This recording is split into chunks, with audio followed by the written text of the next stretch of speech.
about scaffolding, and scaffolding is, I'm sure, something that you're already doing without realizing that you're doing it. So what scaffolding means is that you're providing the supports for the student to access the language. So those are things like visual cues, like for example, this is how many letters are in my name. And so we have 8, 7, 6, all the way to 3. So all the kids, of course, participate in writing their name and then how many letters. And it's up here for them to access learning the numbers, learning the letters, and learning about that. Here is a KWL chart, so what they know already, and then you're accessing their prior knowledge, what they want to know, and then at the end of the unit, what did they learn? And of course this one is so cute, it's done in the shape of a bat, so when they're learning about bats. So that it really makes it come to life, and it makes it very visual for them. And of course here with the spiders, so learning about different animals, different insects. As well as another scaffolding technique is to use body language. So the more expressive that you can be, you know, you say, smile, this is a smile, and you're showing it, the kids really start to understand, oh yes, smile is this. You know, you have to sometimes do a little bit of movement, have the kids get up and, you know, mime something, mimic something.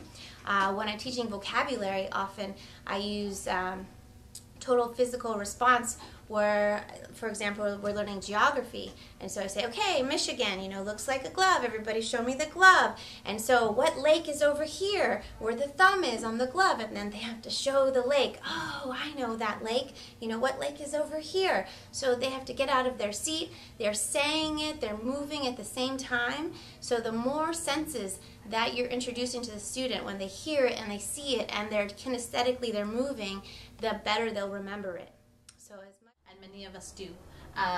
So one of the things that's really important with visuals is just kind of put them into context. So we're learning about rocks in the rock cycle, and I put some visuals up. They put some questions and some responses and some thoughts behind them.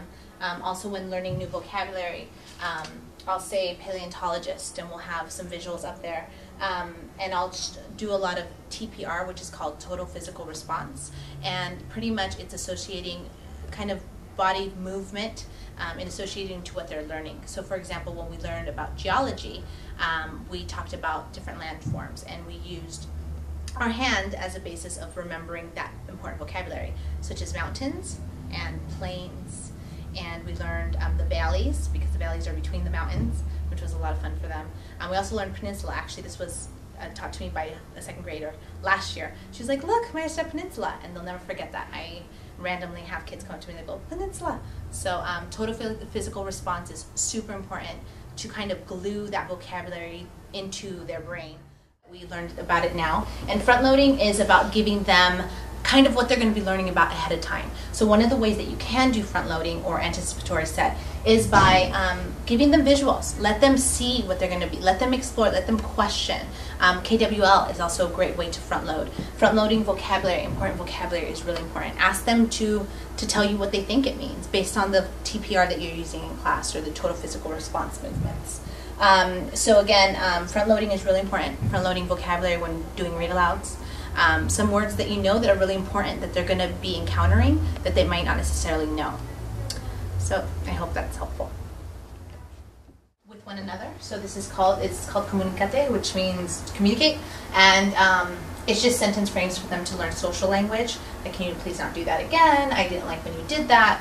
I want to be your friend. So positive as well as just really positive social language.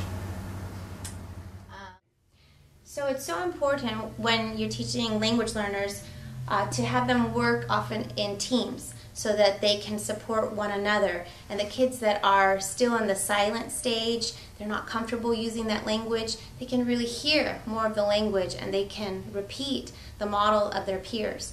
So here they've done some teamwork. They were learning about bariletes, which are kites, circular kites that they make in different Latin American countries to celebrate Day of the Dead. And the kids worked together, and of course they put visuals and they wrote together, and then they presented to the whole class, and actually in this case they presented to the school. So there's a purpose for the language learning. and you practice it 2 or 3 times, and it wasn't a boring, monotonous job. They were so excited to make the poster and to present it and to use the language. And here's an example of in-group work. They also built the barilete, like a small model of it. And they had to learn all the names of all the materials, from straws to tape to pipe cleaners, in Spanish. So this really helps them to learn the language and make it concrete for them. And here was another group that did fiambre, which is a type of food. It's a salad that they make in Guatemala and other Latin American countries, and it's very traditional. So these students in particular are not as comfortable using the language, but here they really got motivated and they were so excited to make their presentation, and they learned more Spanish in this than they would in, of course, during an EC work time. There's, again, some more sentence frames on the door that say, you know, can I go to the bathroom, using correct language? Can I borrow it after you? And it's not necessarily for only those kids that don't know how to say it, but it's also for those kids that need that social language, and also for their manners to be able to speak correctly. Like, instead of give me that, it's can I borrow it after you? So it works for all levels of language learning.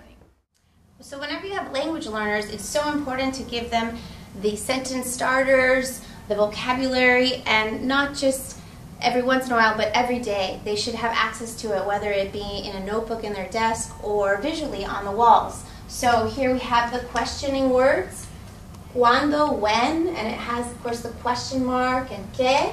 And it also, when they're spelling it, they see that, oh, it has accents, and that's the way you use it. And it's very clear to them so that they can really become proficient, because these are the who, what, when, where, and why, so important in their language. And everything else is up here. It has visuals. So these are all, in 3rd grade, we're learning all the different verb conjugations. So these are the most basic, most commonly used verbs in Spanish. Estar, to be, or to go, ir, and then ser, also to be, but it's a different form. So when it's up here, the kids, when they're writing, they can access and say, oh, what tense am I using? Who is speaking? So they can come up here at any time during Writer's Workshop, and they can access these. Then, of course, here, there's some mathematical language, and we have the English up here for them. And because in the United States, they need to learn the names of it in English. Penny and nickel, dime, quarter, half dollar, dollar. Sometimes you just have to put that vocabulary up there, even though it is Spanish immersion, and 90% of their day is in Spanish. But some things we just don't translate. So, and here we have the shapes, and of course, there's about 2 or 3 different objects to go with each shape, and the numbers. So it's always up and it's available for them, for their spelling, for their writing. And then we have some geography terms, and this one's in English, because I think it was important for them to learn a lot of the vocabulary in English. So they already know it in Spanish, so then they can access it in English, and it's all visual here for them. Quickly about what we've been talking about, just to overview its elements of good language instruction. One of the most important things that I think that any teacher can give to any language learner would be a positive classroom climate. And we all work on communities in our classroom. It's no different with language learners. They can read your body language. They know when you smile what it means. They know those things are universal. They cross language barriers. I would just say treat them as you would any other kid, with respect, with love and kindness, and that is going to get you very far. Also with correcting language is another big piece of language learning. The more that you speak clearly, the better. For them, not necessarily slow it down, but definitely clearer for them, providing them with sentence frames for them to learn social language, for them to refer to. Have it up in your classroom. It helps everybody learn just correct manners and just how to say, how to speak clearly. So I think that's really important. Yep. Anything? What else? So just remember that students are active learners. So when you're providing a basis for them to engage with one another, to use the language, then they will listen to the language, hear the models, and practice it. Even if they're initially in that silent mode, they're hearing it and they will participate when they start to get more comfortable. So cooperative groups are important. So be flexible in your grouping, sometimes homogeneous, sometimes heterogeneous, depending on the task, so that kids who do have that language can provide it to the kids that don't yet have that language. And then pair share is a really important technique. So when you're teaching, at any point, you really want them to process it and to use that language. You stop and you say, okay, I'd like you to pair share. So turn to a neighbor and talk about what we just talked about. Use the vocabulary that I just used.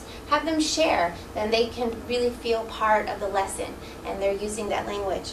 And part of using that language would be just creating that environment where it's safe to take risks. I think is really important. And the way that you do that is really just being positive with your students and letting them know, you know, we all make mistakes. It's okay to show an error. Oh, teacher made a mistake. Mm-hmm. It's part of language learners. We're all kind of language learners, just at different levels. And that is important, a point you brought up too. Intentionally sometimes make mistakes. Mm-hmm. When you're writing or when you're speaking, you say, oh, you know, that's a common mistake. Even you might make that sometimes. And then they can see that, oh, no one's perfect. And even the teachers make mistakes. So take a risk, and they'll feel comfortable taking a risk in class. And ownership of their learning, you know, like I think you talked about reference materials. Let them figure out what resources in the classroom can I use. I can use a 100 chart. I know where that is. I'm going to use it. I can use the sentence frames. I'm going to use them. Mm-hmm. I can use a dictionary. I know where they're at. Right. That's, you know, taking control of your own so much with motivation, and that's a big key step to getting language learners learning. And that's why it's so important to keep the visuals up for them, not just the day that you're teaching it, but all the time, especially during that unit. So you can see we have the continents over there, so that's up, and the whole time that you're learning continents, the children can access that vocabulary and use it at any time. And the important thing is that they know that they can use it. It's not cheating. It's actually, I tell them, actually that's what I want you to use. I want you to know where to find that. It's good for them to know where the resources are. So